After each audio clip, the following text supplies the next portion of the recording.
when this comes down right away. But for the Vice Chairman, I'll make sure I update him. I'd like to call the Development and Review Commission to order. Excuse me, for October 10th, 2019. Kat, could you call the roll? Shear. Here. Polson. Here. Berardi. Here. Frankel. Here. Silent. Here. Arthur. Here. Thank you.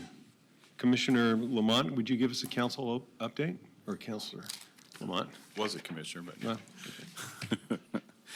the first one, I'll just do a quick update for Vice Chairman Paulson on the City Hall. It's less than 2 years now. They're making great progress down there, digging that big hole. Some folks have had the same question, when City Hall is done, what happens with this building? So once City Hall is done and staff moves over and it's officially operating, this building will be torn down, and then this will be a parking lot with a promenade along A that will have art in it, like a sculpture walk, to have kind of a presence and a buffer to the parking lot on A Avenue. Will materials be salvaged prior to demolition? I think there is. I'm not sure it's a full deconstruction. That's a great question, though. I think some of it is. What we're learning is that some contractors can say big chunks of buildings, big pieces of wood or whatever, but it's not a full deconstruction. We're talking about that for residential right now at the council. So, but it's pretty exciting. It's not full 2 years plus now. It's getting less and less, and hopefully staff doesn't have too many headaches from all the pounding going on over there, or the neighbors. Commissioner Frankel's right next door. You have to crack an egg to make an omelet. That's right. Quickly, the things we've done recently, we created a zone of benefit for the sewers on Rio Court in Bryant neighborhood. One house is being annexed, so a whole zone of benefit will be created so that in the future, if people come in from unincorporated to the city to be incorporated, they can then be charged back for that sewer access that's going in. So that's a typical thing. It was appealed, the appeal got pulled, and we passed it the other night. And then staff came with kind of an annual list of all kinds of code cleanups and fix-ups and adjustments. Some are for clarity, some are for spelling and whatnot. They range from appointments to the Transportation Advisory Board to trees and sidewalks, widening all the sidewalks to 6 in the chart within the code so that we're singing all the same song. Business licenses, and they did talk about tree protection, that it was unclear on how we protect the trees when we're doing construction. Now it's very clear what has to be done on a site to protect during construction and then when the site starts to phase out the full construction. So that was all code cleanups that hopefully will make all our lives better. We just approved an engineering contract for the Jean and Pilkington intersection. We changed that diagonal intersection into Jean from Lakeview. If you haven't been out there, there's a beautiful new 90-degree intersection with drainage and some really great landscaping. It's kind of a gateway into the industrial or business park. The next on the list to be addressed out there is the Jean Pilkington intersection, which is not great. So the contractor that was hired is going to design either a fully signalized intersection or an intersection with a circle in it. We're going to see which is the most efficient. But instead of telling them what to do, they're going to study it further and say which is the best option for us. So that'll get that going. And then last but not least, as you know, we cut the cord on the developer that was coming in for North Anchor. That's all done. It's behind us. Counselors and staff are talking with developers and hotel operators about North Anchor. We had our discussion about the request for proposals, what's in it. We are going to send out a request for proposal. There was some talk about maybe a request for information or a request for qualifications, but it'll be a request for proposal. As far as schedule, there was discussion about having it due back like January 6th. Recognizing there's two big holidays in between and there's not a lot of time in there for a development group to pull together and pull some really careful information together, we've extended it to February 1st. So starting soon, staff will be bringing us back a full cleaned up request for proposal. That'll go out on the street, and then the development community have a month and a half, 2 months to pull something together with a deadline of February 1st. So that's good news. We talked about housing, a range of housing on the site. We confirmed that's a good thing for the request for proposal. We talked about retail, but not limiting it to retail or restaurants like we did on the Windward. And as you know, we had to rezone it to allow commercial services. So this way, we're allowing a full range of retail so that the developers can meet the market. We're also not prescribing that it has to be on every floor, on every footprint, and it has to go all the way up the side on State Street. Again, let the developers come back and tell us where retail should or shouldn't be. Hotel, everybody still wants a really good boutique hotel. We think the last developer got a little too big and getting into 150, 160 rooms. We're targeting like 40 to 90 of a more boutique hotel with very little meeting rooms on the ground floor, but just really a nice place to stay and then walk around the downtown while you're here. As far as parcels, there was some discussion about maybe separating it into 1, 2, 3, or 4 parcels. Some folks are interested in a piece. I think we're still desiring an overall master plan or a master developed project, so we're kind of going in that direction unless someone comes in with a powerful idea on how to break it into parts. But overall, a master planning. And parking, last but not least, hopefully save you guys some time and us some time to have staff really clearly spell out what we're looking for parking, so they're not hitting a moving target on what's in or out of the project, what is shared, what's on the street, what's being counted, what's not, and to try and come up with a downtown approach so people can understand where parking's going, especially since parking is so expensive, as we know, either underground or in a deck. So with fingers crossed, we should get a final RFP soon, and then we would get it out on the street, and hopefully then soon thereafter, you all would see a really good development proposal. So that's what I have for tonight.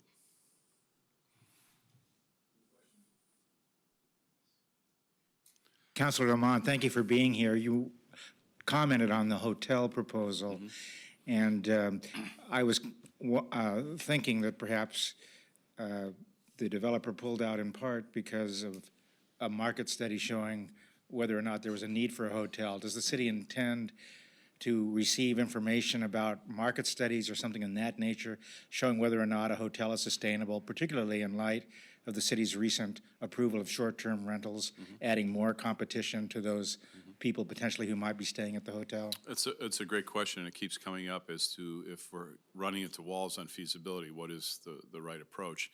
And we're looking for getting some sort of market information to help frame the discussion when it does come in.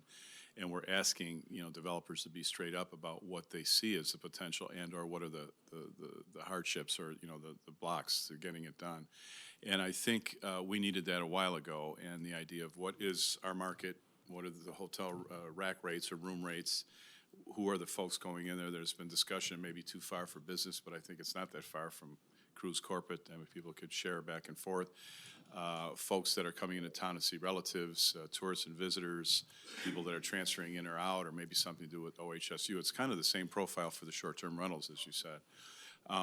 I think there's a demand, and especially for a hotel where you can do things. Go to coffee shops, go to restaurants.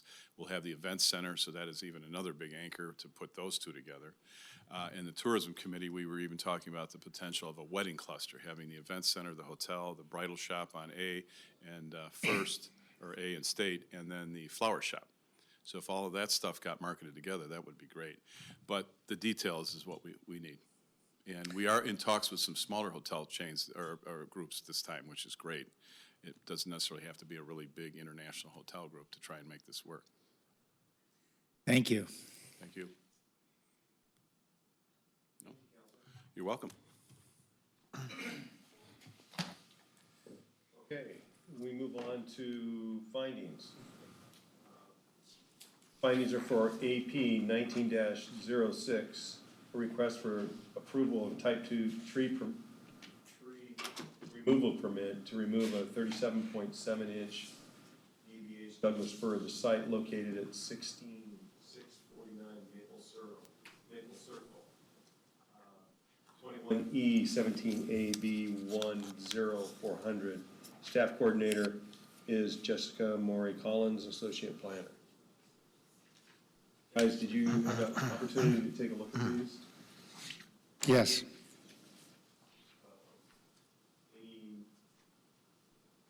Any additions or subtractions? I would move that we approve the draft findings, conclusions, and order for AP 19-06 on this application relating to Maple Circle. Second. Shear, Yes. Polson, Yes. Berardi, Yes. Frankel, Yes. Silent, Yes. Arthur. Yes. Can I, Mr. Chair, two procedural questions Yes, sir. for the members. Mr. Berardi, you voted no. The no to donation application. Have you changed your mind on that? no, I haven't. You You have not? So I, then your I vote- read it, and I'm, yeah. Then your vote would be a no on the approval of the findings. If you do not agree with the result, I'll pull back my second. okay, then, Then I'll second it if it, all right. And then, Mr. Frankel, you were indicated being absent. Have you reviewed the record? I have reviewed the record, and I agree with what I've read on there. I agree with the findings to deny. All right, and you did review it? Okay, all right, thank you. Thank you, Mr. Chair. On the revised agenda for tonight, we had a hearing for AP 1901, and that has been withdrawn and will be dealt with elsewhere. So if you're here for that hearing, we're not going to deal with that tonight. Next, we'll move on to Excuse AP me, Mr. Chair. 19. Mr. Chair, I'm so sorry. Can we make a few more comments on that one that was withdrawn, just for public information? Sure. Thank you. So AP 1901 at 534 D Avenue was withdrawn. The type 2 application was completely withdrawn. They have submitted a hazard tree removal application. The city is looking at that very closely. A permit has not been issued yet.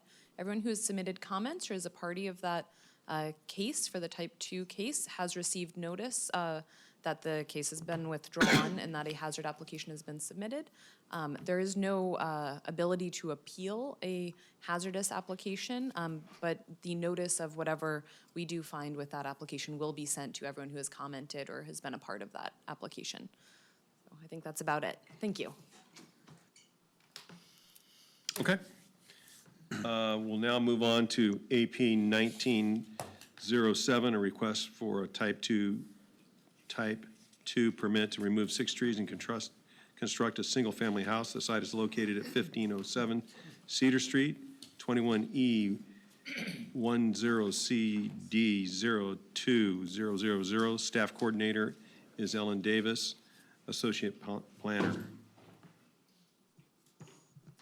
All right, thank you, Mr. Chair. This request, involves the application of the criteria and standards which are listed in the staff report, which is available from staff and has been online, and is also available at the table at the side of the room. Testimony and evidence must be directed to the applicable criteria listed in the staff report or such other criteria which you believe apply to this decision.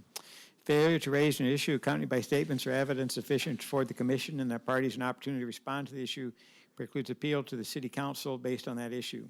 The failure of the applicant to raise constitutional or other issues relating to proposed conditions of approval, if any, with sufficient specificity to allow the commission to respond to the issue precludes an action for damages in circuit court. The public hearing process will be first a presentation by staff, then testimony by the applicant up to 20 minutes, then testimony by parties in support of the application, followed by testimony by parties opposed to the application, finally by parties who are neither for nor against the application. Individuals will be allowed up to 5 minutes. Any person in attendance may cede his or her time for testimony to another person except to the applicant. But in no case shall any person's testimony be increased to greater than 10 minutes. Recognized neighborhood associations, government or government agencies, or other incorporated public interest organizations will be allowed up to 10 minutes. Following that will be the applicant's rebuttal up to 5 minutes, and then commission deliberation, including a statement to the applicant by the commission of any proposed conditions of approval different than contained in the staff report, and the applicant's response to the commission's conditions of approval proposed following commission deliberation. Those time limits do not include time spent responding to questions from the commission. Testimony by attorneys, representatives, and witnesses on behalf of or which is a part of the presentation by a person shall be counted within that person's time limit. It is assumed the person is testifying in their own behalf unless they expressly identify the recognized neighborhood association, government or government agency, or other incorporated public interest organization they are representing. A potential conflict of interest is declared on behalf of each of the DRC members to the extent of their business or employment, which each will identify. Unless declared otherwise, the respective DRC member does not have a known, present, or anticipated future business relationship with the project or the applicant. It is possible that a future business relationship could arise in the initiation, design, construction, or maintenance of the project through either the employment or business of the DRC member personally, or through relatives defined in ORS 244-020. At this point, I would ask the commission members to please declare if you've had any ex parte contacts, including a site visit, if you have any bias on the application, if you have a financial conflict of interest, and please state your business or employment. Mr. Frankel. Jason Frankel, bank manager here in Lake Oswego, longtime resident. But no ex parte contact, including no site visit, no financial conflict, and no bias. Mark Silent, small business owner, no ex parte contact, no financial conflict, and no bias. Randy Arthur, I'm a civil litigation attorney with the Portland, Oregon law firm of Bullivan Hauser, Bailey, PC. I did cause a conflict check to be run on names provided in advance of tonight's hearing and found no disqualifying conflict. I have no financial conflict of interest or disqualifying bias. I have not made a site visit, and I have had no ex parte contacts about this application. My name is Jeff Shearer, retired contractor. I didn't make a specific site visit, but I've walked by it many times.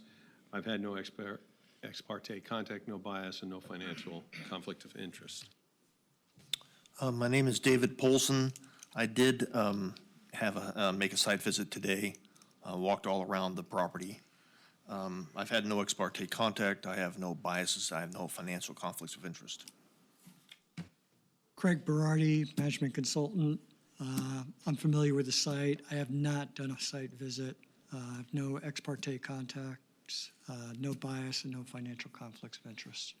I forgot Thank to mention you. I'm a civil engineer. Sorry. Okay. Thank you. Is there any challenge to Commissioner's right to consider the application? Hearing none, then Ellen Davis, Associate Planner with the staff report. Good evening, Commission members. My name is Ellen Davis. I'm an associate planner for the City of Lake Oswego. We have 2 new exhibits to enter into the record since the staff report was published. Those are going to be exhibits F003 and F004. You received printed copies at the dais, and there are printed copies on the side table also. They include a picture and a survey. So tonight before us is a Type 2 tree removal application for removal of 6 trees to construct a new single-family residence and driveway. The site is located at 1507 Cedar Street, and it is located within the R75 low-density residential zoning district. A demolition permit has been issued for the existing house. The plans for a new house have been approved by all departments and are only pending tree removal and protection at this time. And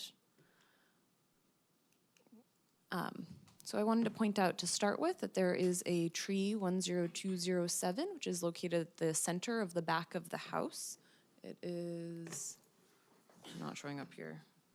It is, oh, there you go. That tree is has been withdrawn from the Type 2 application. So this is pretty common when staff sees a tree that we don't feel that we can support the removal of.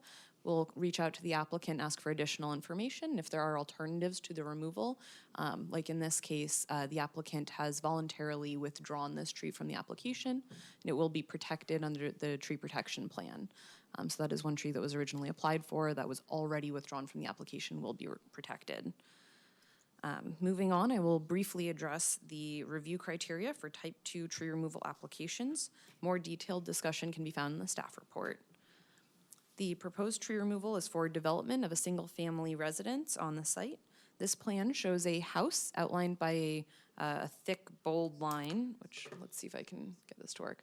There's a thick, bold line showing the outline of a proposed house. There's also a 2-foot eave line, or an eave line that is 2 feet out from the house outline, and a couple of porches shown on here. So also just as general reference, overdig is typical in installation of a new foundation. So where the thick line is, you can also imagine about a foot out or maybe a little bit more would be the area that would need to be dug out to install the new foundation.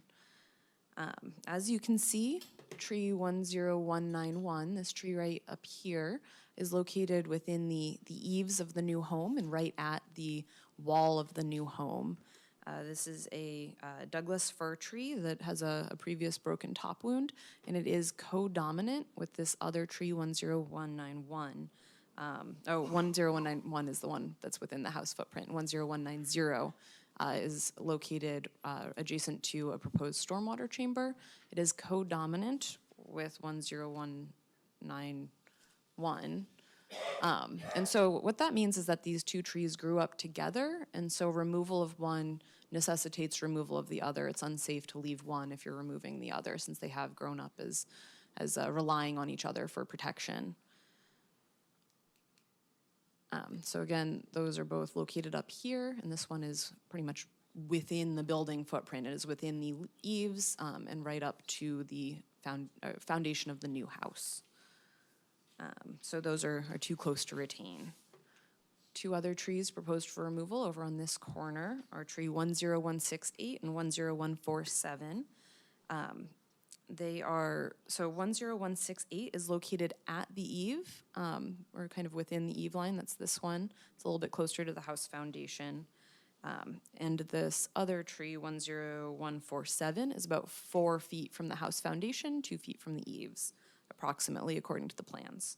And both of these trees are too close to the house foundation to retain during construction. The base of 10139, this Oregon white oak down here, is located approximately 5.5 feet from the foundation, about 3.5 feet from the eaves.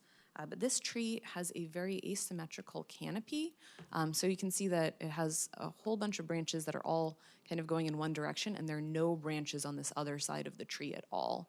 And unfortunately, the area where all of these branches are located is where the second story of the new house is going to be.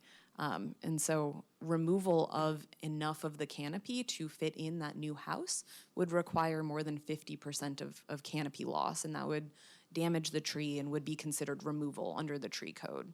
So although the base of this tree is outside of the building footprint for the new house, the canopy and the branches of the tree actually extend into that building footprint. Tree 10097 is located within the driveway footprint. So the driveway is kind of marked out with the lines along here and here. So that is entirely within that concrete proposed driveway area. So that tree is proposed to remove for the driveway. We looked at all of the criteria. A couple to run through very quickly are that the proposal will not result in significant negative impacts on erosion, flow of surface waters, protection of adjacent trees, or existing windbreaks. There's further detail in the staff report on that. And then let's jump into the significance analysis, since that's always the most fun part of these presentations. So through the analysis of significance in LOC 5502080 criterion 3, staff found that 3 of the trees proposed for removal may be considered significant trees. So there is no evidence on the record on whether the Colorado spruce, and that's tree 1097, this tree down here in the driveway footprint, is significant to the neighborhood due to species. The Colorado spruce, we just didn't have any evidence whether it was or was not significant as a species to the neighborhood. So staff erred on the side of caution and considered that a potentially significant tree. There's also discussion in the staff report about how that tree could potentially be a street tree, but the exhibits that we have received that are in front of you in printed form tonight show that that tree is actually located entirely on the private property, so it is not a street tree. That is a correction as we've learned some new evidence since writing the staff report. And let's see. Staff found that trees number 10190 and 10168 could be potentially significant trees. I've got them marked with a very faint yellow line here. So this is 10190, it's pretty tall, and 10168, also pretty tall. You'll note that some of the other large Doug fir trees that are on the site are remaining, and they're not proposed for removal. So these were the 2 trees proposed for removal that staff considered could be potentially significant to the neighborhood skyline. So this tree, and this Colorado spruce are the 3 that we found could potentially be significant trees, and we did a alternatives analysis to see if there are reasonable alternatives to the removal of these 3 trees. So in the R 7.5 zone, there's a 25-foot front yard setback. The house is 25 feet and 2 inches back from the front setback lines. There's no room to shift the house footprint forwards towards the street. There is a minimum 5-foot side setback. The sides need to add up to 15. So they would need to have at least 5 feet on either side.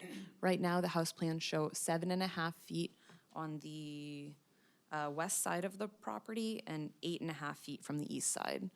So there is a potential to move a little bit, just up to 2.5 feet maximum movement on the one side to shift that building around.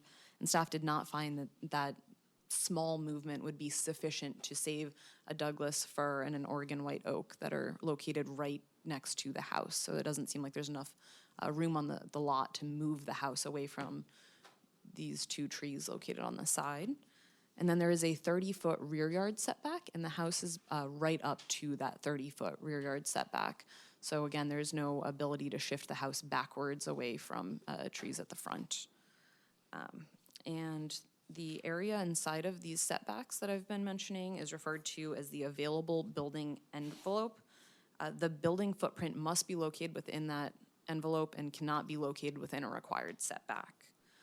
The height of the proposed dwelling is 23 feet, which would allow a maximum lot coverage of 33% in this R75 zone. However, the proposed plan is only a lot coverage of 28.7%, which is less than the maximum permitted in the zone. The structure is already located at the front and rear setback lines and can be shifted no more than 2.5 feet at the most, side to side. So staff finds that there is insufficient room to move the building footprint to save additional trees. There was a proposal to flip the house plan in some of the comments that we received, but flipping the house plan would mean that this driveway would take out a beautiful 33-inch Douglas fir and 3 Pacific madrones along this side. Also, it would take out an additional 2 big leaf maples at the back, most likely, or at least 1. So staff did not consider that to be a good alternative to save a 19-inch Colorado spruce by taking out a 33-inch Douglas fir tree.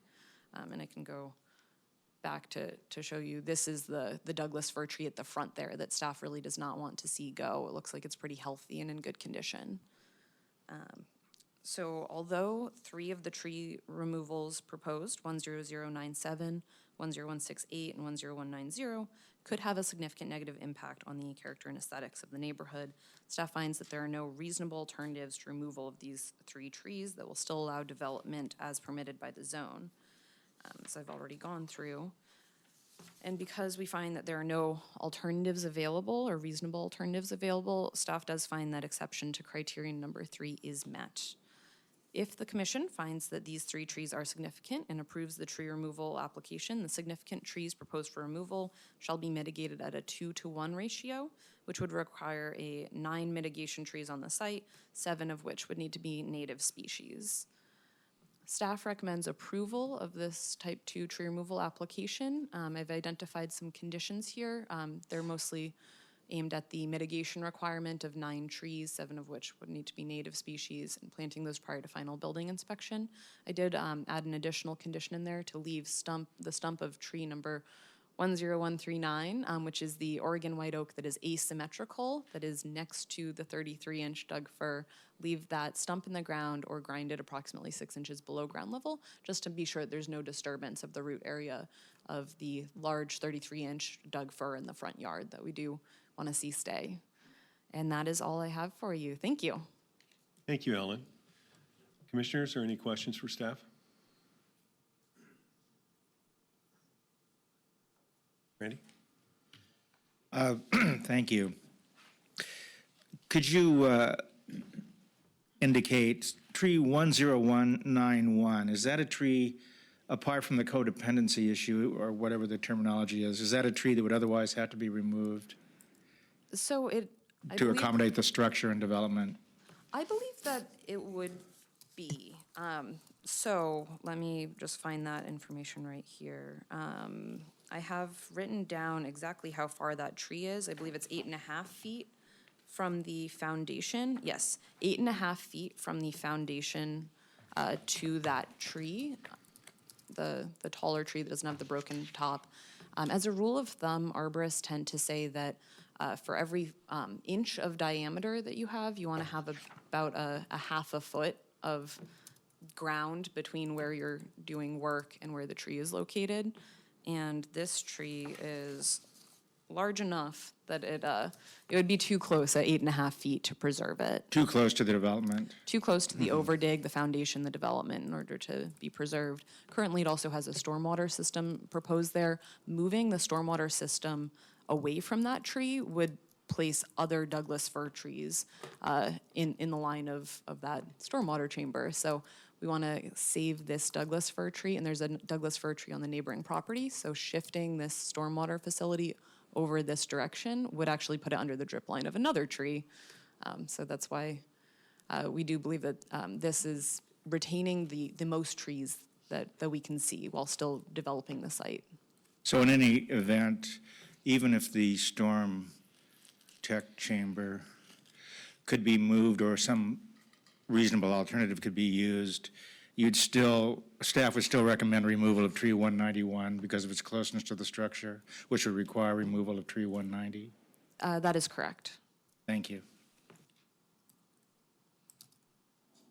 Given? Is the storm tech chamber drawn to scale? I do not review the stormwater systems. The rest of the plan is to scale, so I would believe it would be. So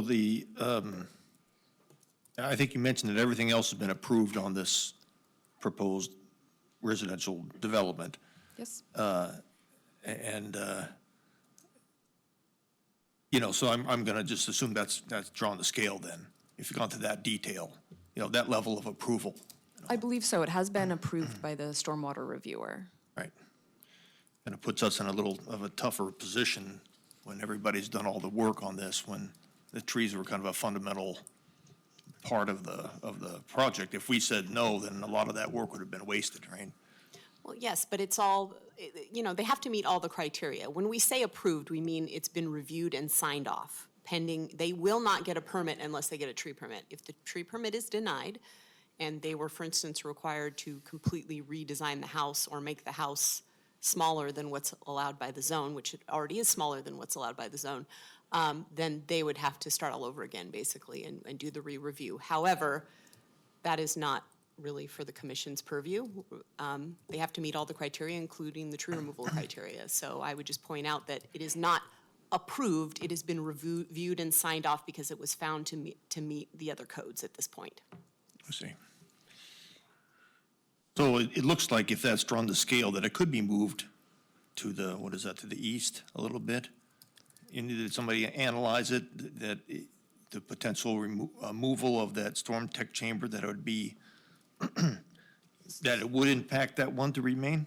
So this is a pretty sizable Doug fir right here. It has a pretty big drip line. Moving a stormwater facility within the drip line of a tree, it already has compromised root systems on this bottom part of the tree. On the exhibit F004, the hard copy that was given to you, there is a pond that is marked on that existing conditions map that is on the south side of that tree. So there's already a lack of root structure on that side. We really wouldn't want to be cutting trees and placing stormwater facilities that don't play nicely with Douglas firs within the drip line of the rest of what we're trying to retain. There's also alternative stormwater treatment technologies, though, too, that they just looked at this one, storm tech chambers. But I would point out that the reason for removal, while the storm tech chamber is there, is because it is codominant with the Doug fir that is next door. If you remove the one that's in the footprint, you cannot leave that tree because it will leave it susceptible to wind throw. So that is the primary reason for removal, not the storm check chamber. Right, okay. Is that, those two trees is this? No, that actually, that tree is this. No, so the Oh, it's on the codominant trees are Okay, these okay. two. The other tree is the Colorado spruce up at the front because there was some lack of clarity at first of whether the tree was located entirely on the private property or if a small portion of the trunk extended over the front property line. And the applicant has clarified that with the submissions that you have before you tonight to show that the tree is located entirely on the private property. So just so, I know you've told me this before, but I just want to make sure I get it clear that when it comes to, determining a proposed house on this site, the applicant can develop any, prototypical footprint they want, as long as it fits within the setbacks of that lot. And wherever trees fall within that, there is no responsibility on the developer's part to consider tree locations as part of the footprint that they develop. Well, that is not entirely the case. If a tree is a significant tree, then we can and do ask for alternative site plans and reasonable alternatives to that tree's removal. So if there is one very significant tree on a site that has no other trees on it, then it would be very difficult for a developer to show that there are no reasonable alternatives to the removal of that tree. If it is, in one corner of the building envelope and it is clear that there are plenty of other available space for the house to go, then that would not be a done deal. That would have to meet the exceptions to criterion 3. They would need to show that there are no reasonable alternatives. Yeah, thus my concern about approving the development prior to this, because if this commission determined that the tree was significant, a tree was significant, then that would, that would have, been a motivation for them to submit alternative site design. Seems like a circular argument to me that we're saying, given the footprint of the house, these trees have to go. And we say, well, so does it matter how we look at those trees then? I mean, the footprint has been approved and the trees are in the way. And so we can't say, well, we think there is a potential for it being significant, and therefore we would like to go back and look at alternative footprints. So again, the building permit plans have not been issued. When I said approved before, that means that each department has done their review of the proposed plans and found that they met the requirements that each department was looking at. So they met the building codes, they met the fire codes, they met all of their setbacks and lot coverage and height requirements. It means that they met their stormwater requirements. That doesn't mean that this house plan has been issued and is out the door.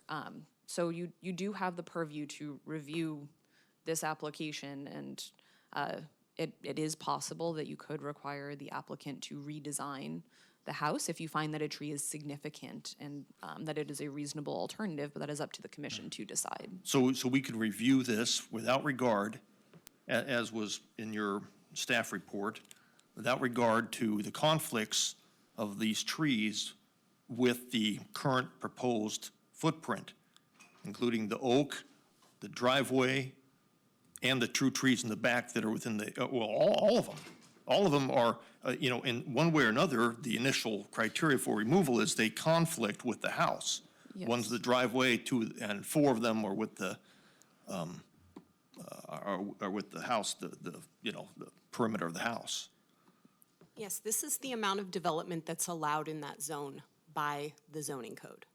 So the tree code criteria says that you look at reasonable alternatives that still allow the property to be used as permitted by the zone. Correct.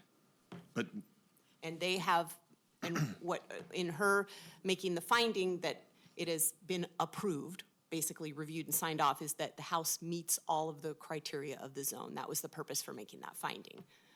Not that you can't look at alternatives.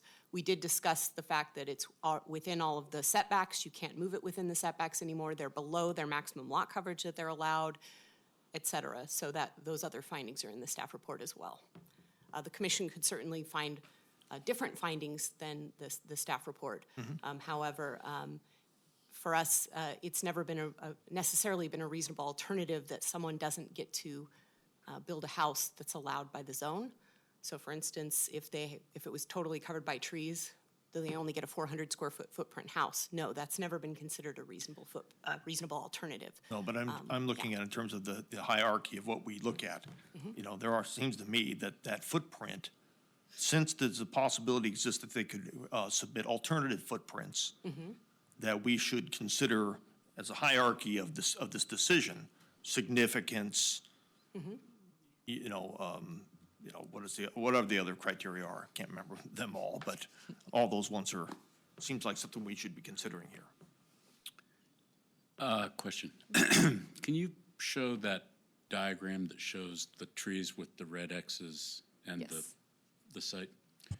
So along those lines, and considering the comment that we just heard about a 400 square foot home, what would have to happen to the footprint of this home in order to not require the removal of the 2 trees up top and the 2 trees on the side? In other words, the calculation you went through is a half, I forget the, 2.5 feet of wiggle room, essentially. They could at most shift it 2.5 feet on the no, side. not the moving of it, but in other words, shrinking the size of the house. Or change the And geometry. then the next, so assuming that we could come up with some kind of a formula that would say, okay, those 4 trees could be saved. Let's just assume for practical purposes that the tree for the driveway can't be saved, just for argument's sake. Those 4 trees could, in theory, be saved if you shrunk this wall this way and the back wall this way, right? There's some distance that you could move them all. And that would result in a decrease in the square footage of the house by, I don't know, 20 or 22% or whatever it is. But the argument that needs to be made, I think, was mentioned before, and that is they're allowed to fill up that envelope, but not to exceed it. Isn't that correct? So since they're allowed to fill it up, doesn't this argument, and especially with the analysis of trying to move it and jiggle it and et cetera, isn't it a moot argument? I'm asking. Since they are technically allowed, we can't say, oh, well, you have to shrink your house by 50% to save 4 trees. That's my real question. I mean, we could do it. I could draw a plan that would absolutely not require those 4 X's to be X'd. But the house would be 45% smaller. Well, or change the geometry. Doesn't have to be reduced, it just has a geometric change. But how would you change the geometry to keep it, unless you build up? There's all sorts of ways to change the geometry. I'm asking because I don't build buildings. I'm just saying that the criteria that we're looking at here should be, there's a hierarchy of it. Significance of each tree. What are they? Their significance, there's the unique, neighborhood character, And the skyline, skyline, Well, yeah. what, It's fine, why aren't we facing and making a decision based on what's in front of us? And I get it, I mean, I'm not a mathematician, I'm simply just a banker, and I don't have my calculator, but based on what you're saying, that's gonna have to come down by 8 feet 8 or, feet something. or 11 feet, or 11 feet from this side of it and bring it in. But we're not drawing the pictures. We only have what's in front of us. And you make a good point. If there is alternative drawings that should be done, yeah, fine, I'm okay with seeing that. But it could be a triangle for all I care. You could probably make it. But that's not what's in front of us.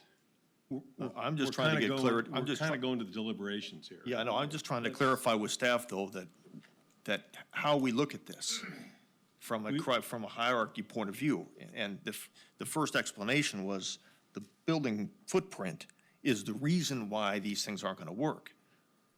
The specific one we're looking at is the reason why they're not going to work. When I think I've established that could change, alternatives could be submitted, and that we really should be focusing on the significance, the neighborhood character, other things. So when we look at the tree code at 5502-080, the first criteria is why are the trees being removed? Is it for development? Is it for a landscape plan? Is it causing damage to an existing structure? So first, we establish, is there a reason for this type 2 tree removal that meets one of those reasons that's listed in criteria 1? So that's why we started with looking at, are the trees located such that they cannot stay while the proposed development takes place, because that is criteria 1. Do they need to be removed in order to do development that is allowed by the code? So that's why we looked at that as criteria 1. Then you get down eventually into criterion 3, which is looking at, are any of these trees significant? And there are a number of different tests to see if they are significant. And if they are significant, that is when you look at alternative site plans to see if a significant tree or multiple significant trees can be saved through a reasonable alternative to that proposed plan that was evaluated under criterion 1. So I hope that that helps to make that a little bit clearer. So what you're saying is staff found they weren't significant, so we will look at what's in front of us. Staff found that 3 of the trees proposed for removal are potentially significant. We did look at alternatives, and that's when we looked at the buildable envelope, the setbacks, and where the structure is located on the lot, and if it can be shifted. And we found that it can be shifted up to 2.5 feet side to side, which wouldn't be enough to save an additional tree, and it can only be shifted 2 inches towards the front, which would not be enough to save any additional trees. So staff has found that there are no reasonable alternatives available to develop on this site. Okay. So we look at what we have in front of us. Yes. Thank you. But the concept of reasonable alternative is going to be different for different people. And you had asked, well, can we look at shrinking their building envelope? I can just tell you that commissions in the past have not interpreted that to be reducing the size of the house that's allowed by the zone as a reasonable alternative. That is the direction that we've gotten so far from prior decisions. One last question. Is there a restriction on how, in this zone, in this place? Yes. On how high the structure can go? 28 feet, and the house is currently proposed to be 23 feet. Thank you. Okay. Thank you, Ellen. Should we hear from the applicant?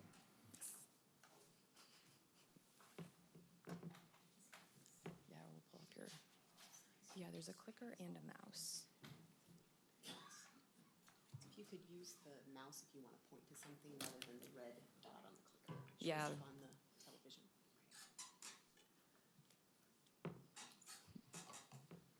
Hi, everyone. Can you hear me okay? I don't know that's on. Thank you.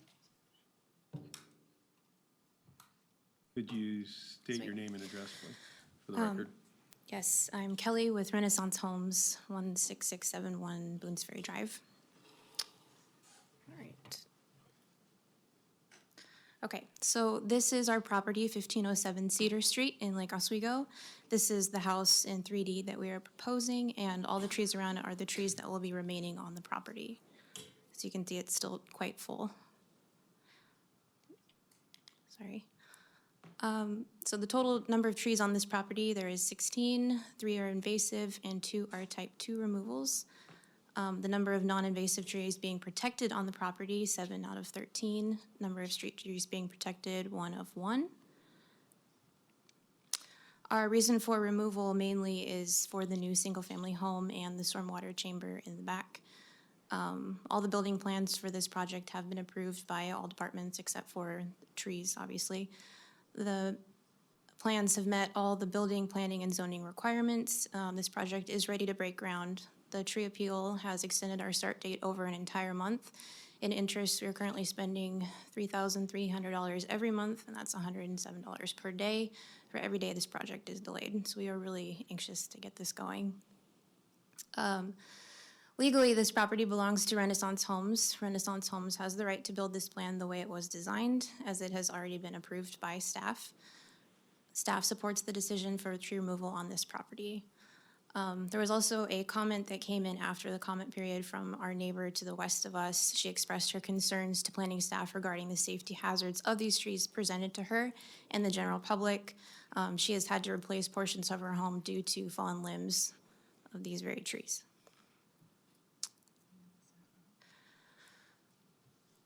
So here is a map of the proposed house and the stormwater system. Orange is invasive, blue is the type 2 removals, and green are the trees being retained.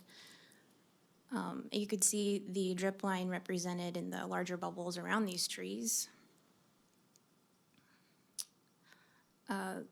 This is probably a more helpful visual to see the excavation for the footing of the house that's rounded in red, and excavation for the stormwater chamber in the back is in yellow.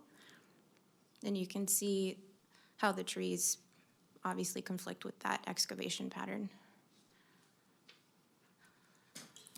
So I'll just go through the type 2 trees really quick. The 19-inch Colorado spruce is the tree in front along the property line. It is located near the center of our proposed driveway, and the existing water meter in front will have to be upgraded or replaced to accommodate the new house. The connection line to the house will also need to be upgraded, which runs directly through the tree's root system and cause significant damage. The 21-inch Oregon white oak is too close to the proposed foundation to survive excavation impacts. The trunk is approximately 2'7" from the dig. The tree would suffer significant root loss, and the canopy would have to be cut over 50% to avoid the proposed roof, as it's the asymmetrical tree. The 22-inch Oregon white oak, seen here on the upper right picture, is too close to the proposed foundation to survive excavation impacts. It's about 9 inches from the dig. The tree would suffer significant root loss, and so would the canopy. The 37-inch Doug fir is inside the proposed excavation for the foundation and would not survive any construction impacts. And then there's the two sister trees, or the trees that have the intertwined root systems. One tree will not survive if the other is removed because the root systems are intertwined. One is in the stormwater system, and the other one, the one with the broken top, is in the foundation. So our arborist came up with the term sister tree. You guys have, what was the?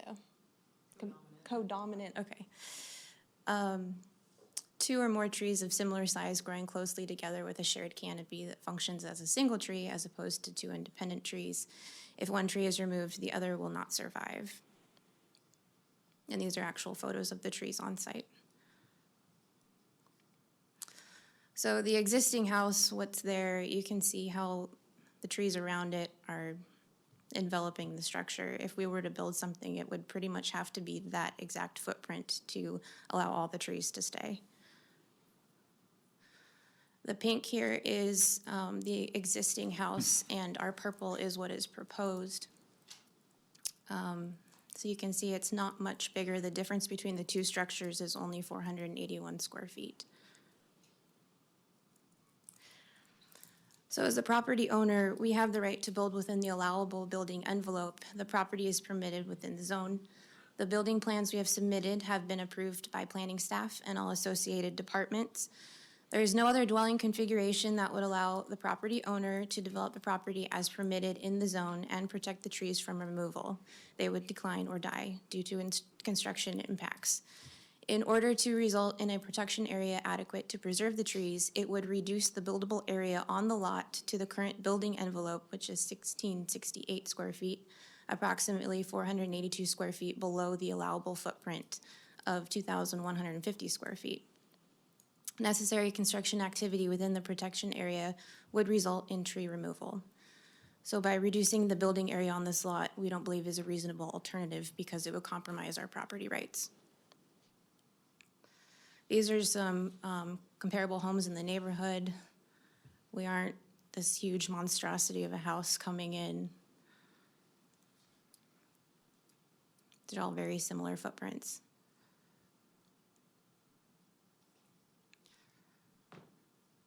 This is all the criteria of what makes a tree significant according to the Lake Oswego Code. The tree is predominantly visible from the street or skyline within a 300-foot radius of the site. The trees in the front, yes, we agree. Staff finds the removal of trees The spruce and the Oregon white oak at the front being smaller would not alter the continuity or character of the neighborhood skyline. The tree being one of the largest or tallest in the neighborhood. The trees that are being proposed for removal are on the tall side, but they are not the largest or tallest in the neighborhood. Here are some other examples I've pointed out with these orange arrows here. And this one on the end of Parrish and McVeigh. Species of tree being uncommon or rare in the neighborhood. We don't believe the trees being proposed are uncommon or rare in the neighborhood. A public comment addresses that there are several Oregon white oaks in the neighborhood, and you can see from this Google visual, there's a ton of Doug firs out there. This tree is not the only remaining tree on the property. 7 other trees on the property will be being retained. The tree is a visual screen between lots with different zone designations. There is a zone difference on this property, as you can see in the red line behind 1507. But the 2 trees pictured in that center picture show that the canopy would not provide a visual screen between the 2 zones. The trees are not street trees.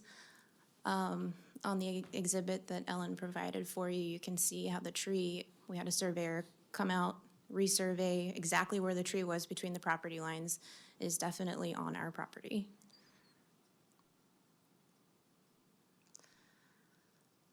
More than 50% of a strand of trees is proposed to be removed. We don't find that's the case. So I circled out the tree's canopy in the aerial for the strand. It's definitely less than 50% of the strand. Have alternatives to removal been considered? Yes. As Ellen touched on, what is a reasonable alternative? That's why we're all here. The proposed house is constrained by the setbacks of the zone. The front's 25 feet, sides are 5 minimum, rear is 30. Shifting the footprint north or south is not an option because of the setback restraints, and even if setbacks weren't the issue, shifting the house forward would encroach on the Doug fir and 3 Pacific madrones. Shifting the house to the west will impact the safety of driveway access since we're retaining the cedar on the corner at the southwest property line. Flipping the house to a garage left orientation versus a garage right would actually take out more trees than the current orientation. Alternative placement to the storm tech chamber. As an alternative, the proposed chamber is constrained by the setbacks of 5 feet from all property lines and 10 feet from foundation walls. The chamber is positioned strategically in the backyard downslope so it can be gravity fed. Locating the chamber to the east side of the yard would negatively impact more trees. Moving the chamber to the front yard would also encroach on more trees, and locating the chamber under the driveway would not be conducive to routine maintenance and sets the system up for failure. These are some comments that came through I felt worth addressing. One of them, moving the stormwater chamber. Even if the chamber could be easily moved, the allowable footprint of the house is still on top of its sister tree. So removing the one tree without the other is not a viable option. Walking around the property reveals that 3 healthy Doug firs in the backyard are not within the footprint of the new home. But when you consider excavation impacts for the proposed footing, they definitely are. Our neighborhood borders Free Ponds Park and South Shore Boulevard and is graced with many Oregon white oak trees. So it just supports the fact that they are not unique or rare in the neighborhood.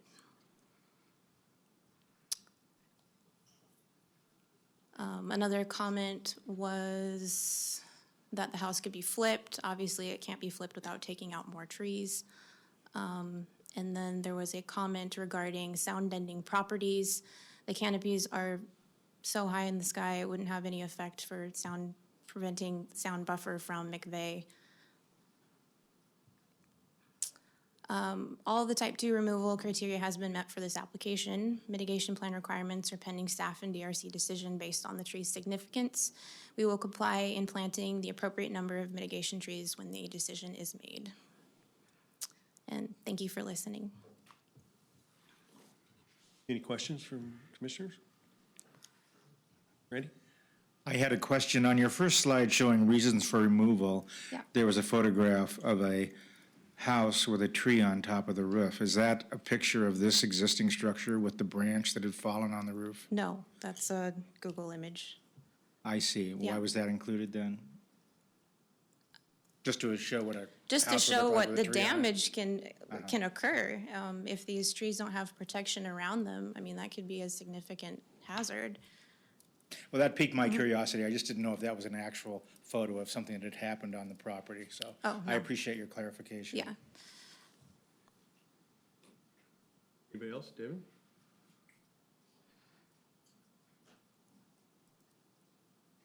Okay, thank you. Thank you. Okay, we'll now go to public hearing. I only have 2 people signed up to speak. We first go with those in favor. If you want to speak, please take a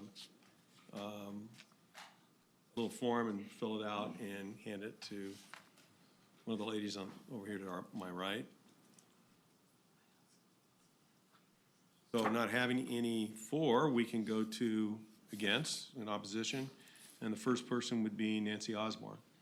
Well, I think she'll go first, I'm sorry, I get to make that determination, ma'am. but she gets the 10 minutes.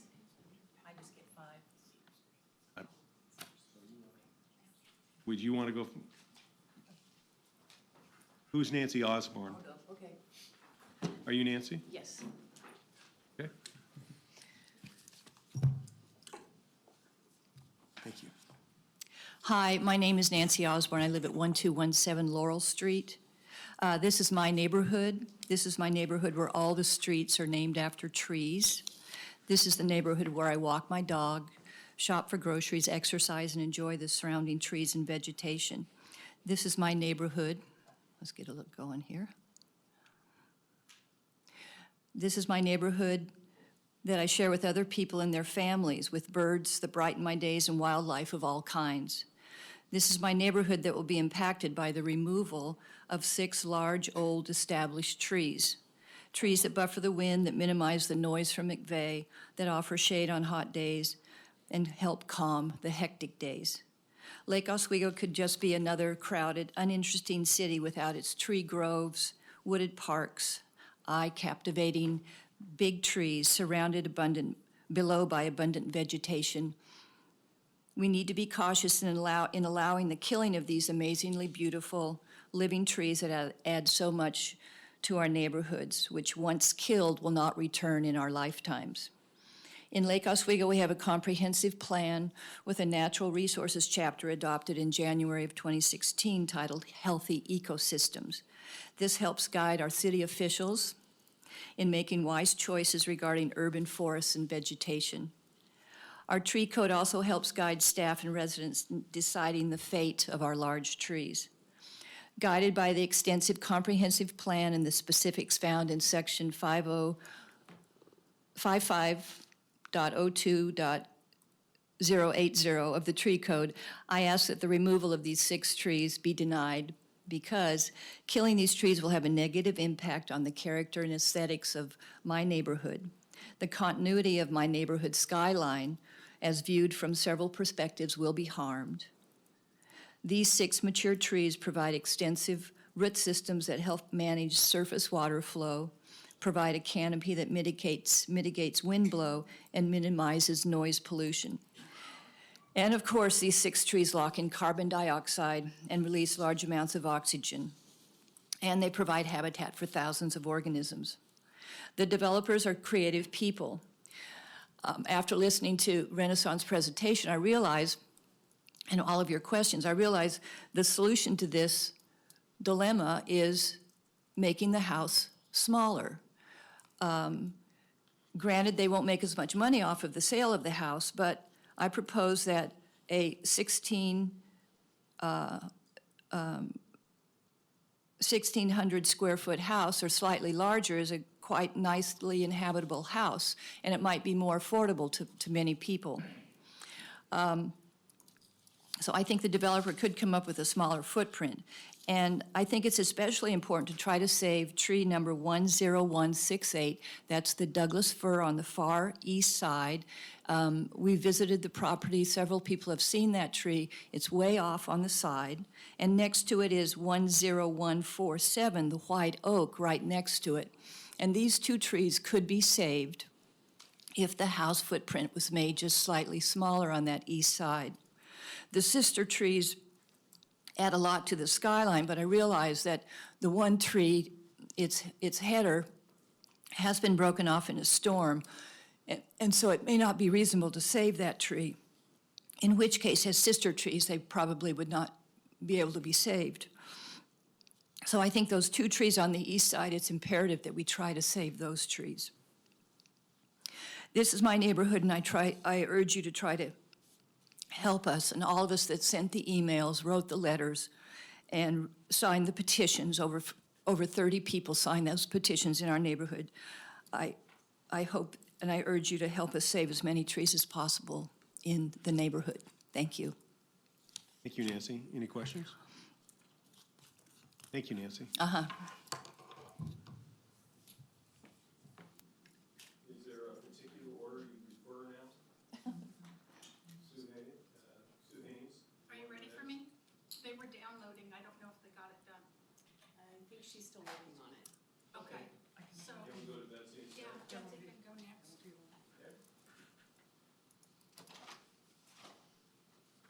Betsy, if you could state your name and address. Yes, Betsy Wasco, 320 Durham, and I'm speaking in behalf of Old Town Neighborhood Association.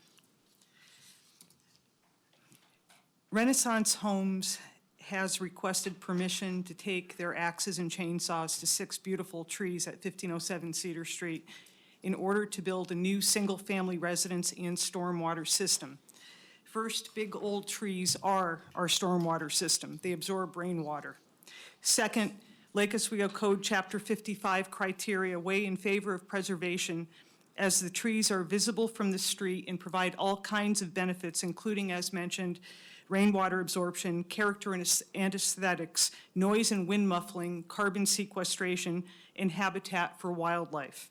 The trees also add economic value in terms of reduction of energy costs for heating and cooling, and in terms of increased property values. Third, Lake Oswego Code Chapter 55 criteria interpreted through the lens of healthy ecosystems, the city's comprehensive plan, weigh strongly in favor of denial of this application. Fourth, reasonable alternatives exist to the trees' removal. The building plan can and should be changed to accommodate these trees. If we can put a man on the moon, Renaissance can figure out how to build a home and preserve these trees. Here, it is very possible and reasonable to preserve all 6 trees by reworking the blueprint. I would note the obvious point that a floor plan could exist without removing the 6 trees, because a floor plan presently does exist without removing the 6 trees.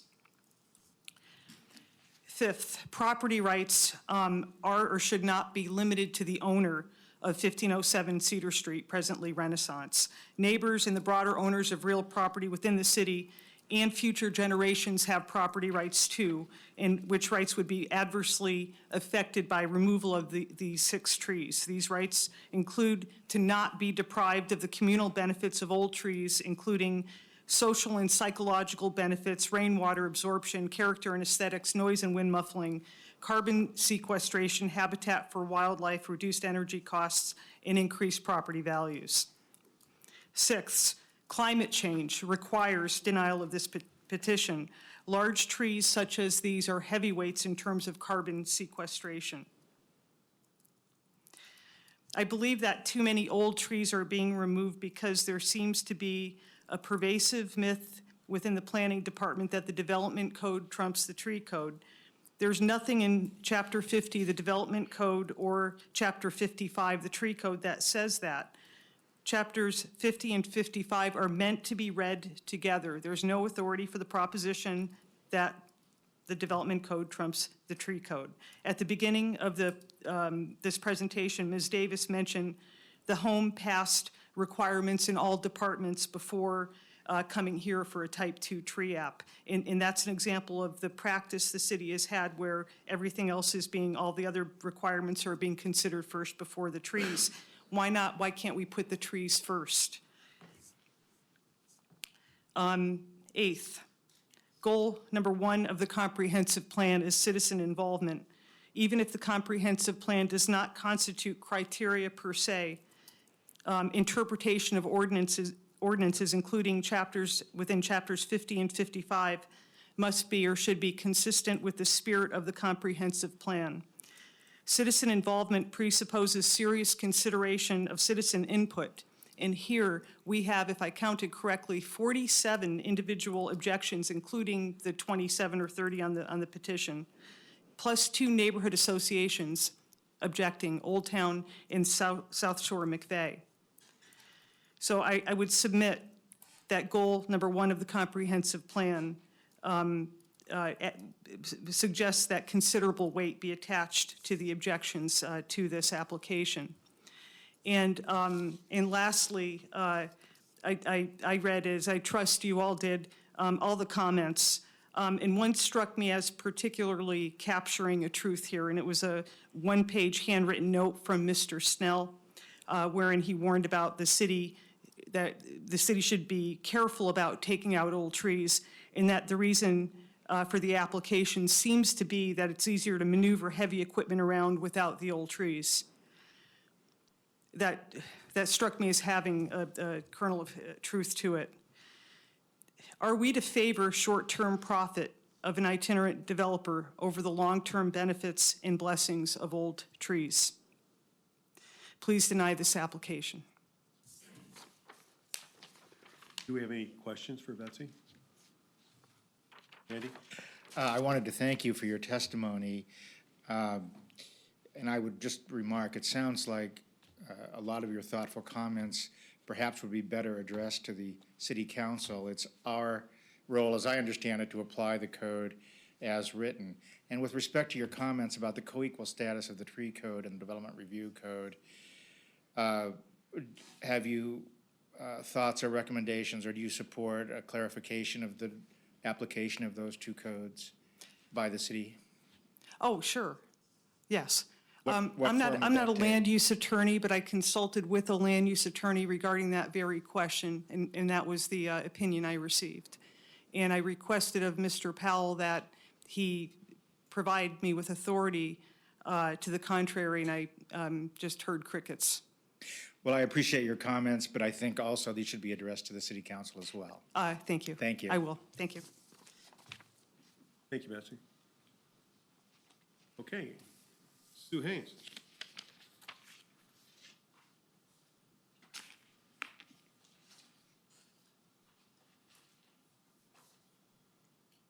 Good evening. I had a run of unfortunate, oh, that's how you do that. You change them with this? I still use a VCR, so guess where I am with technology. I had numerous technological problems today that preempted me from being as organized as I'd like to be. But I'd like to say Excuse me, could you state your name and address for the record, please? Details. Sue Haynes, previously at 1507 Cedar Street for 36 years, and currently at 1861 Kilkenny Drive, still up in the McVeigh South Shore neighborhood. Okay? I want to just address one thing that was said. Is this working? Okay? Yep. The neighbor who complained about the risk of the trees, I can't help but laugh because I know exactly who it is. She's just to the right of me. And she had 2 beautiful trees, a big 4-Dorford cedar and a native white oak, and she cut them both down because they dropped stuff on her lawn and her patio. I had an arborist out 3 times because she was sure healthy living branches were going to fall into her yard and kill her grandchildren. Never happened, and I've never had a branch. My parents bought the property, and I believe it was 1972, as a rental. And to my knowledge, there's never been a branch on the roof. So they've been pruned, they've been taken very good care of. So, okay. I'm going to approach in two ways. I was under the impression I had 20 minutes, so I'll try and rush this. Oh, there we go. So that's what it looks like. That's the house. Just to be clear, you have 3.5 minutes left, 3.3 and 45 seconds. You don't have 20 minutes, you're not representing an entity? So Well, I'm the primary appellant. you still have 5 minutes. No. She paid $200 for this. The money doesn't buy time. The applicant has 20 minutes, all other parties have 5 minutes. Okay, it said 10 minutes online, and I thought that the primary person had 20. Just check. And didn't you say 10 minutes to begin with? Didn't you say everybody has 10 minutes? No, I'm pretty if sure. individuals have 5 minutes, people may cede their time to another to get 10 minutes. The applicant has 20. Let me check the code. Well, rather than, Someone can cede time if there's someone in the audience Who has not testified. who has not testified and they want to cede. You can get up to 10 minutes. okay, you'll see yours?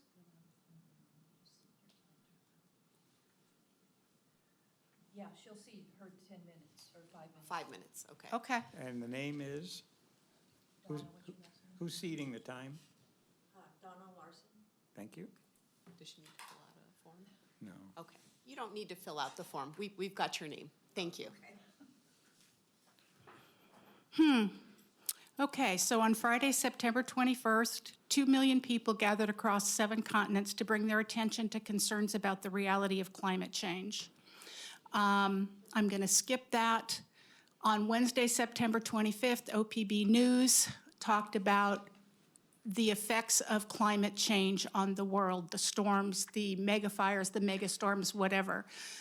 The risk of dire consequences is growing. If carbon emissions don't change, the risk to marine life and people living near the coast will get worse. Things, I think, with the city the norm has been to kind of let people build what they want to build, developers. And I think it's really time that we challenge that norm and look at shifting our priorities, because we need to make some changes or it's going to be a non-issue. So, benefits of trees. They mitigate climate change by releasing oxygen into the environment, reducing carbon dioxide, mitigating air temperature, provide habitat for wildlife. A lot of this has already been said. They do reduce noise pollution. That one right there. They're increasingly recognized for managing runoff. Leaf canopies help reduce erosion. They provide surface area where water lands and evaporates. They increase the lifespan of roads up to 10 years, increase property values. They increase the number of shoppers in business districts, so it's good for the businesses. They provide aesthetic enjoyment. Per research done by the City of Portland, they reduce crime rates, da-da-da-da-da-da. In the last 3 years, the City of Lake Oswego has permitted the cutting of 2,000 trees. Okay, how much oxygen? So I'm going to skip that, but 2 mature trees can provide enough oxygen for a family of 4. A single mature tree can absorb carbon dioxide at a rate of 48 pounds per year. That's a lot. So I kind of figured out if we took just the 7 of the trees, the 7 biggest ones that are 60 feet or above, that's 336 pounds of carbon dioxide removed and enough oxygen released to support 14 human beings. So, yeah, a lot of these were just to show the canopy, whatever, a wildlife. Of course, being a wildlife rehabber, I have a lot of wildlife. There's, you can see the little raccoon there, and this was a really awesome spider's web. Something from McVeigh, if you look at most of those trees are on my property. So on either side, there's some low-growing stuff, but it's a very definitely a pocket of really valuable trees. So I went through and listed here why certain things shouldn't be removed. I think those have already pretty much been addressed. I think that Renaissance has some really excellent people on their staff, and I don't see why they cannot design a home that can fit within without taking out the trees.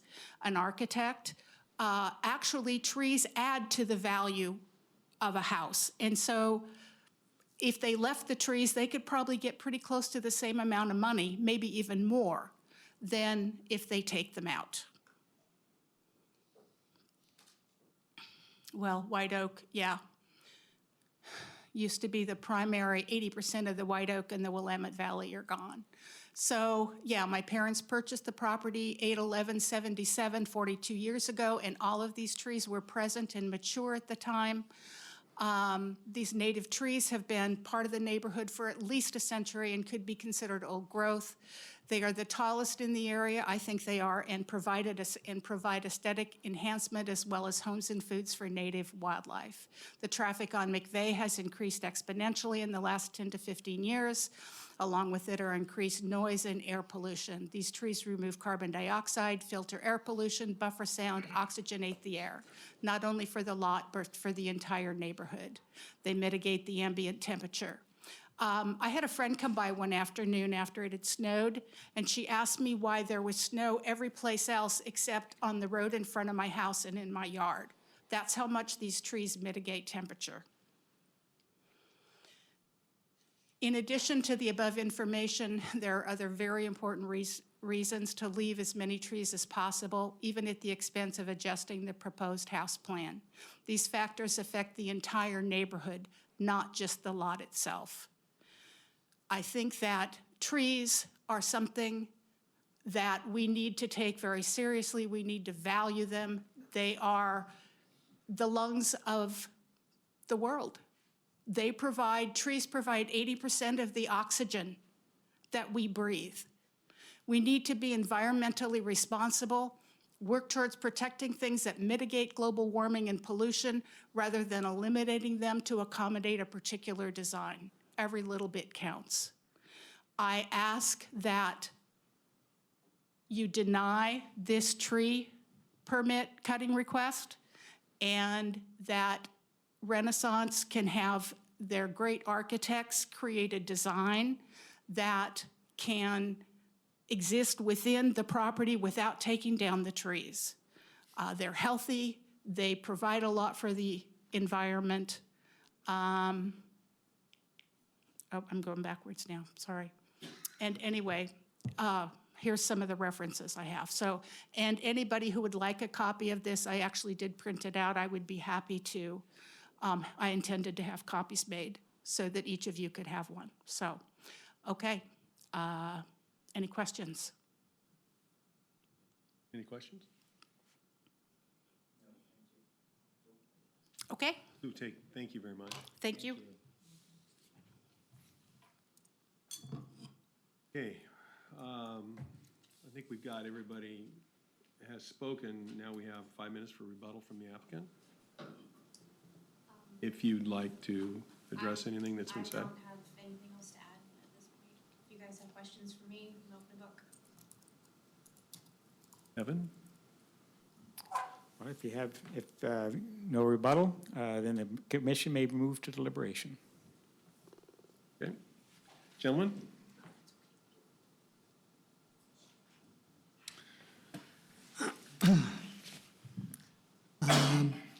Obviously, I'm sympathetic to the people that showed up and had some really good input. It seems like we have conflict possibly with the process that, as was mentioned, maybe has to be addressed by city council.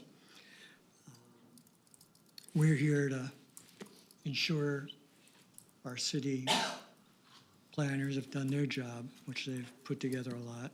They looked at all the options of moving the configuration of the footprint.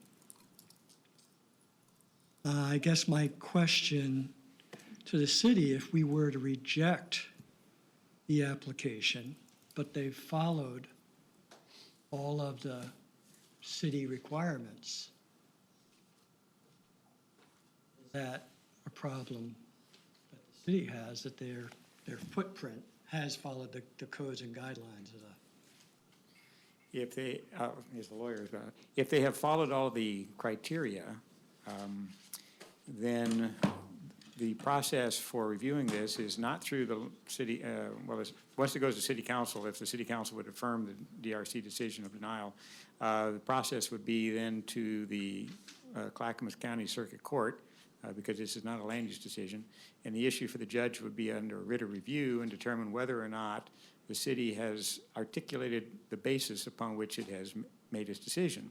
If the city does not do so, then the court would grant the writ and reverse the decision.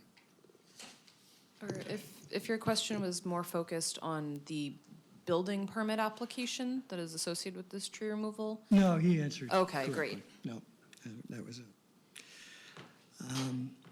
One thing is, the original footprint of the original home was older home. It was much smaller, obviously.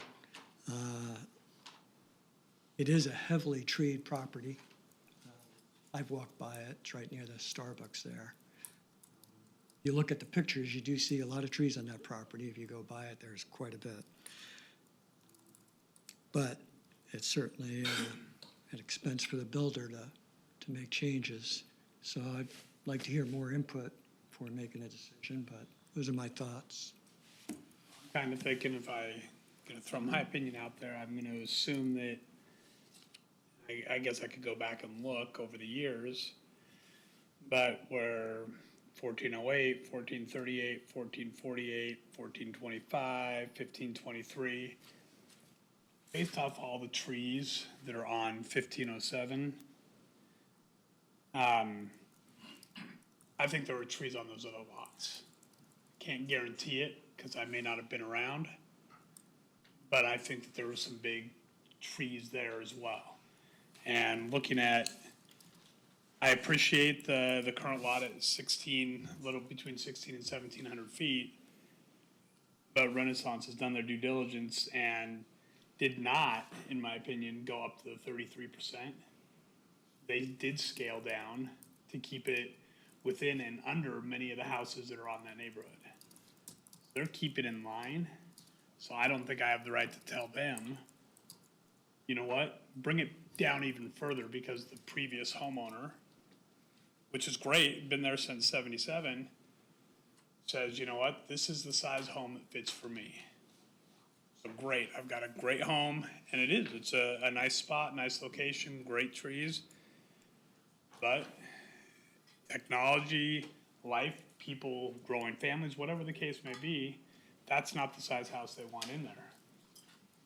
And to go ahead and tell them, no, you can't do it because you followed the rules, I don't agree with that.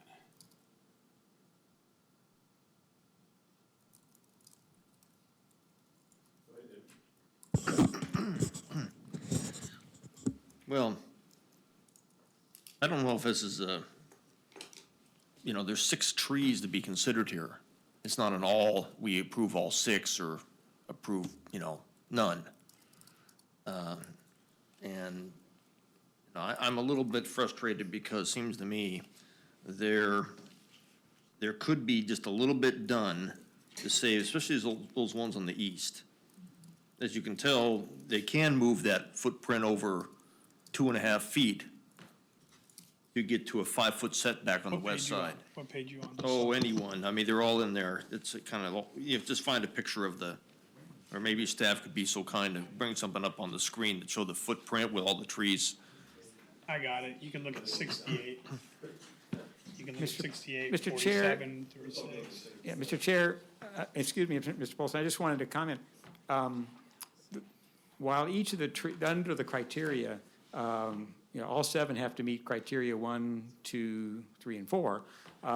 But under criteria 3, if some of the trees meet the criteria 3, that does, you don't have to look at the exception, then the reasonable alternative analysis would not apply to those trees. Or to said differently, if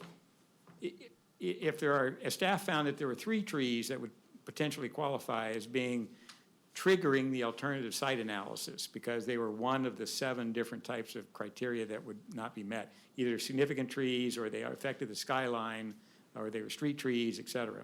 So those would be the trees, when you look at which ones need to address alternative site analysis, those would be the trees you'd be looking at. I just want to be clear. It's not all, I don't think it's all 7 unless the commission finds that all 7 would trigger those. No, I understand. I'm just looking at the ones that I think are significant. Okay. And the ones on the east side, those 2, to me, are significant trees.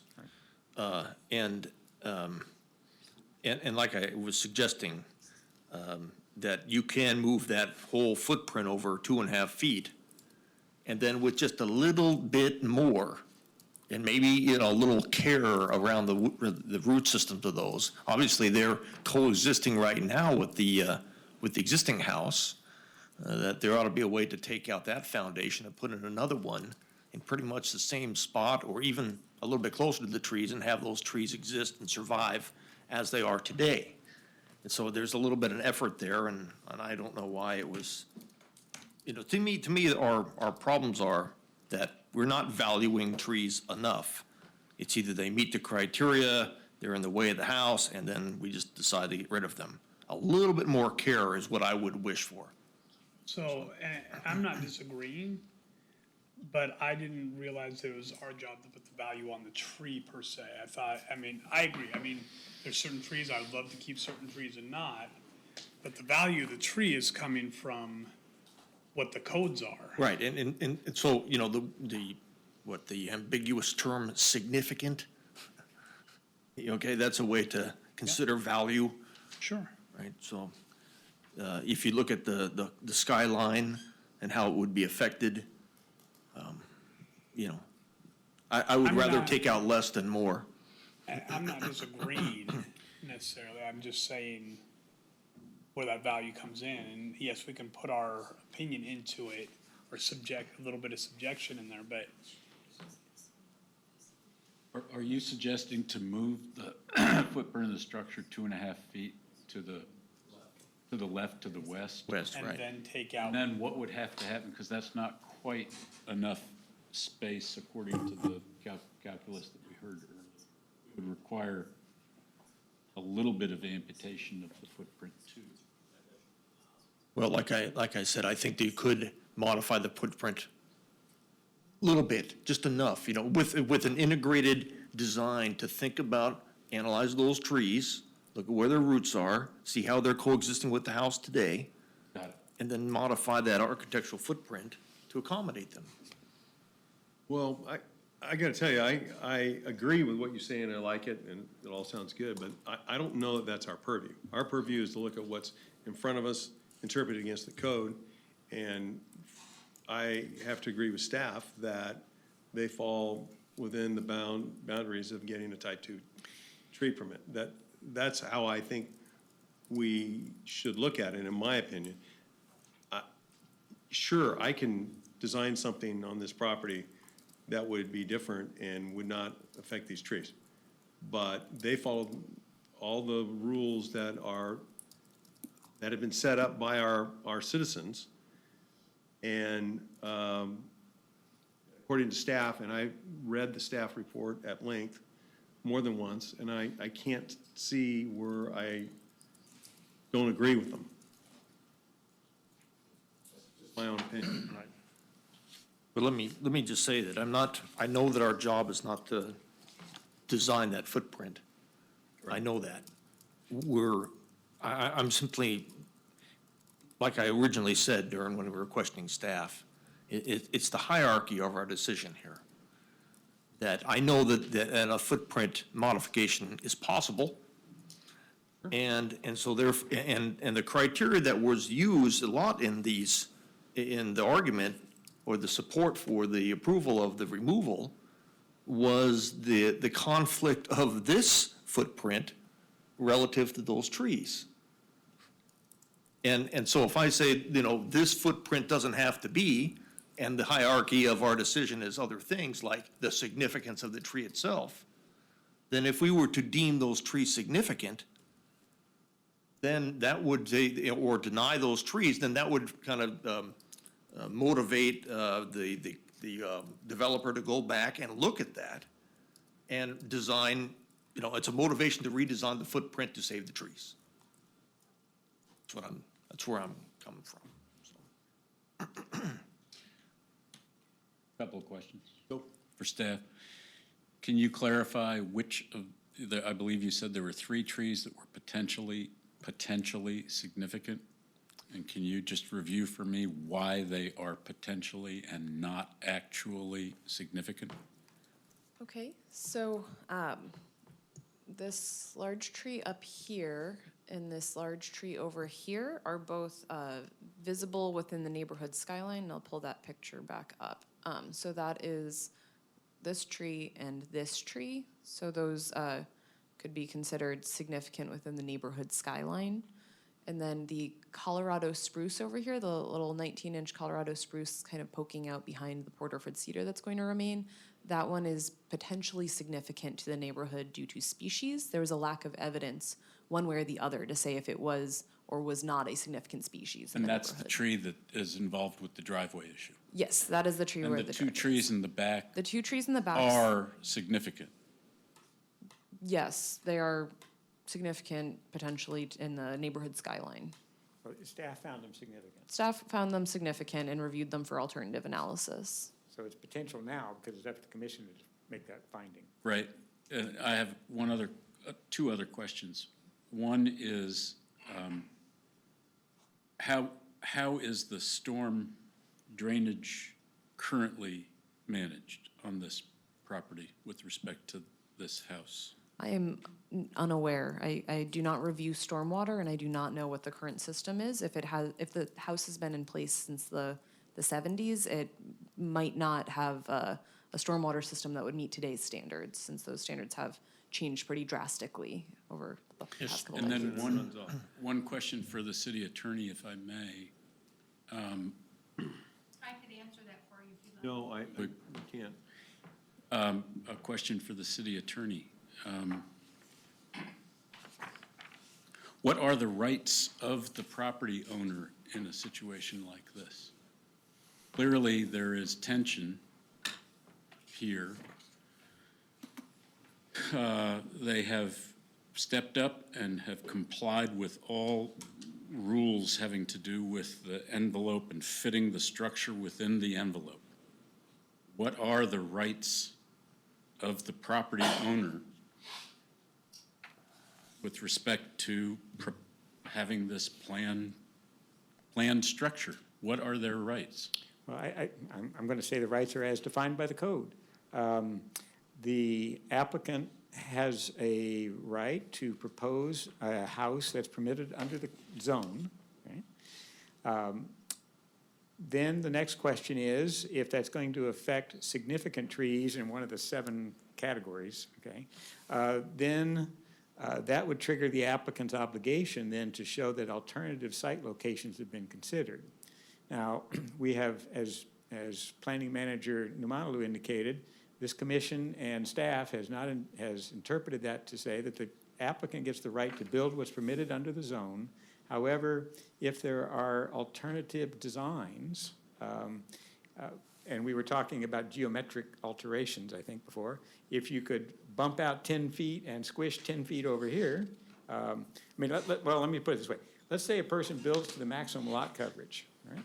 But that doesn't give them the right to put it in a square.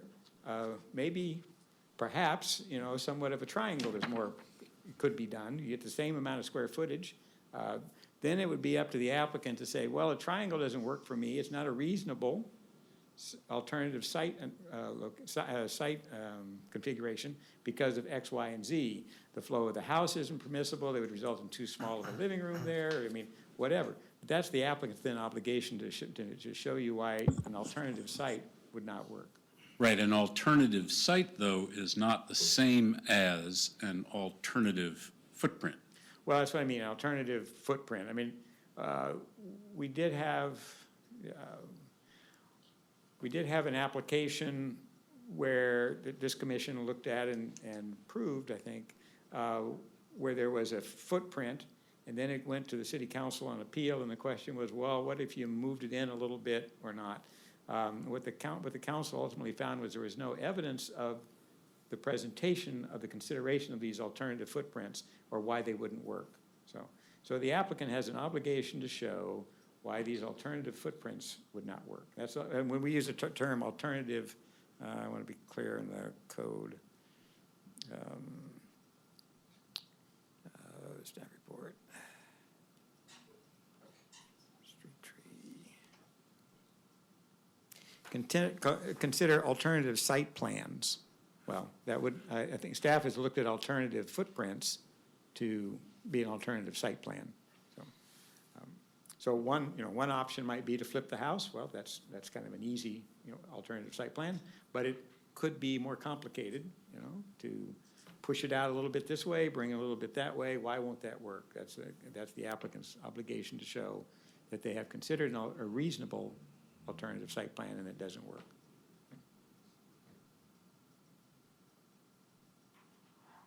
Thank you. Randy? Oh, thank you. I was looking at Exhibit G216, which is the email from Jan Castle on behalf of the McVeigh South Shore Neighborhood Association, asking that the permit be denied in order to require a house that would necessitate the removal of fewer trees.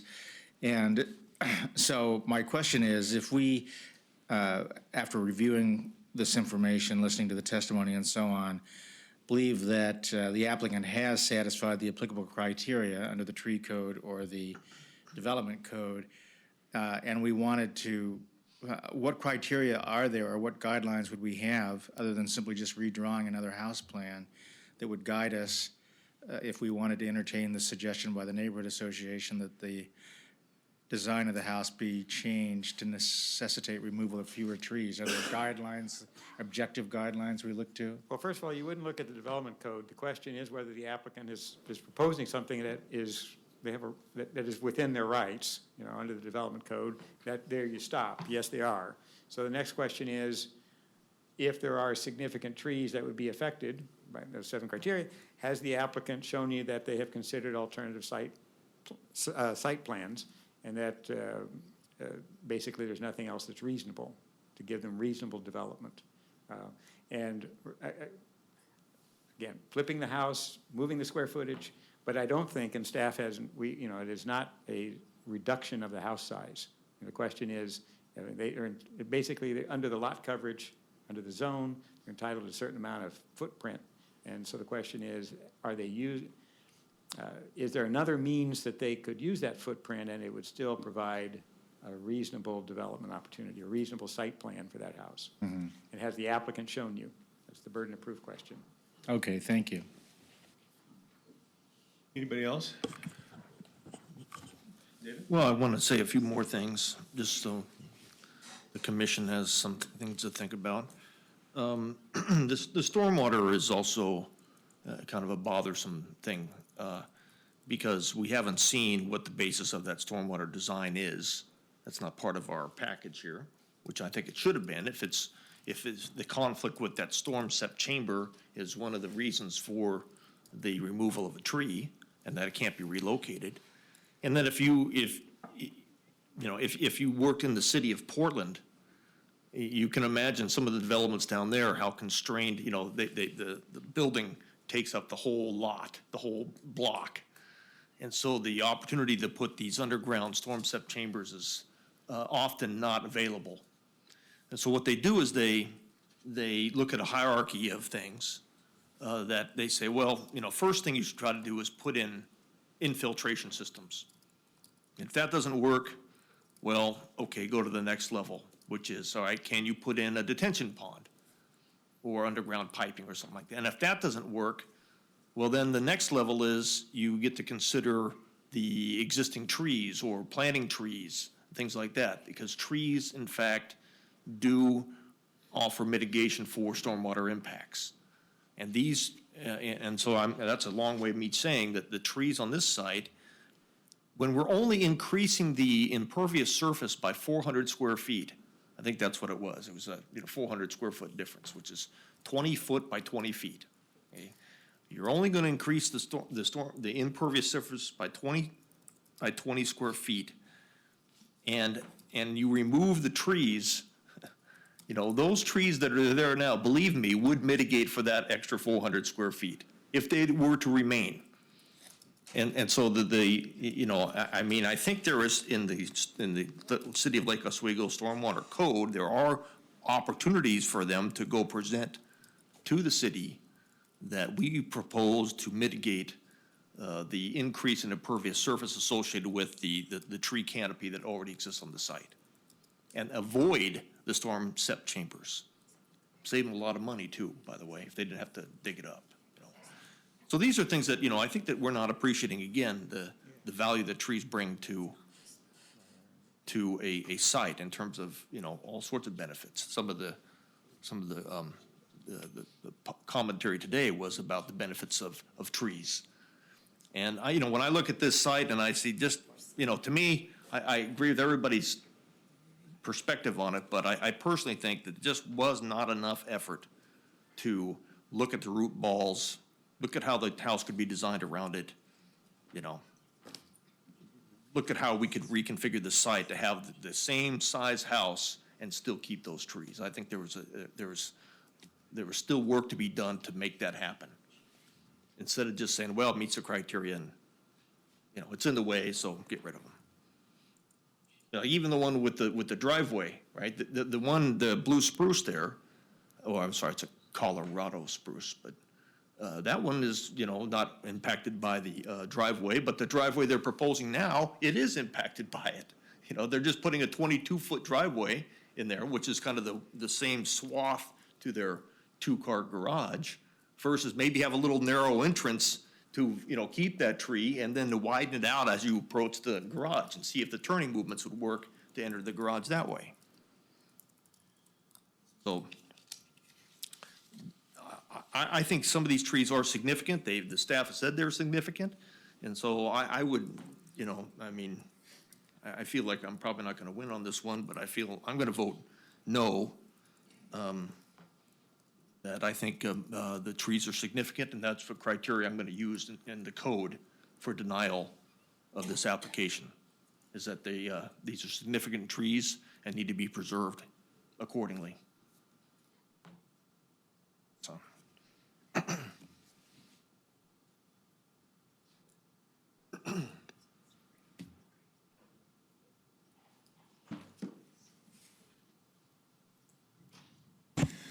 Well, since it's quiet, I'm actually going to move for AP 19-07 to be approved as stated in conjunction with the city.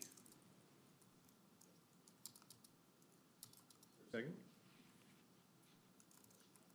Second.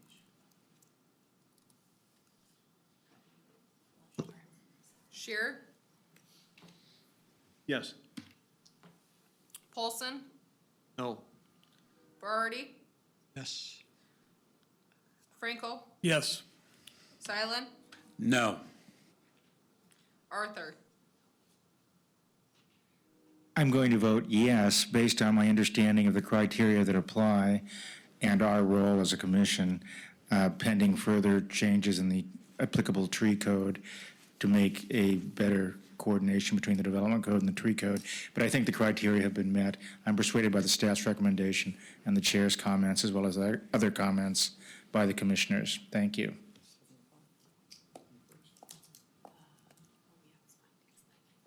Kat, what was the vote? All right, that was a 4-2 vote to approve the application.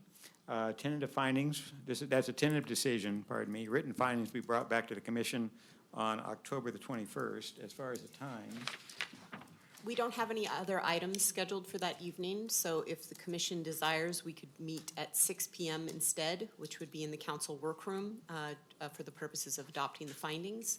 If you aren't available in person, we could arrange to be available by phone if that's more convenient for you.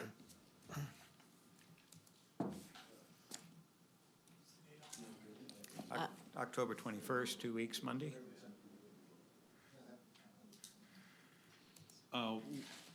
Why don't we look at that and take up the work session minutes at the same time? On October 21st? Yeah. Okay. Because Randy's fading. Okay, and this would be at 6 PM or 7 PM on October 21st? Everybody good with 6? Yes. Okay, let's do it 7. No, 6. 6 PM on October 21st. And we'll look at the findings, we'll work on the minutes, Postpone the work session on the minutes until Yeah. October 21st. and we may have some other stuff. Okay. I got it. This was a tough one.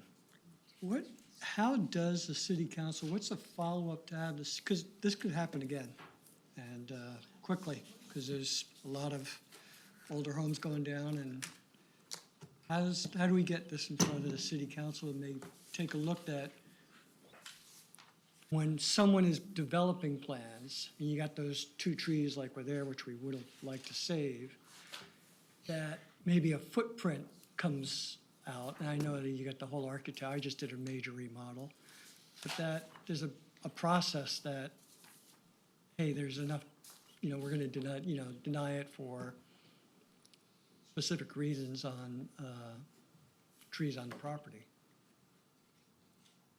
Is there some way of getting that in front of the city council? What's the process of doing this next? Next steps is what I'm looking for.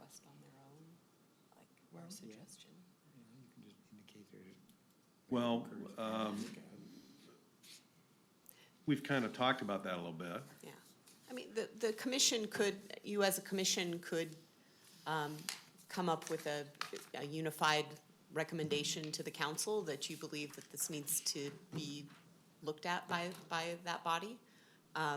Certainly, the council has been asked about trees and on numerous occasions, and so far have not directed staff to review the tree code at this time.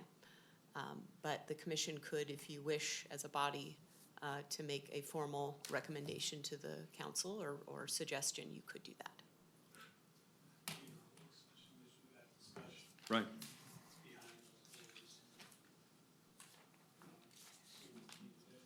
Okay.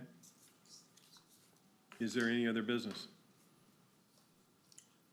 Okay, thank you, we're adjourned.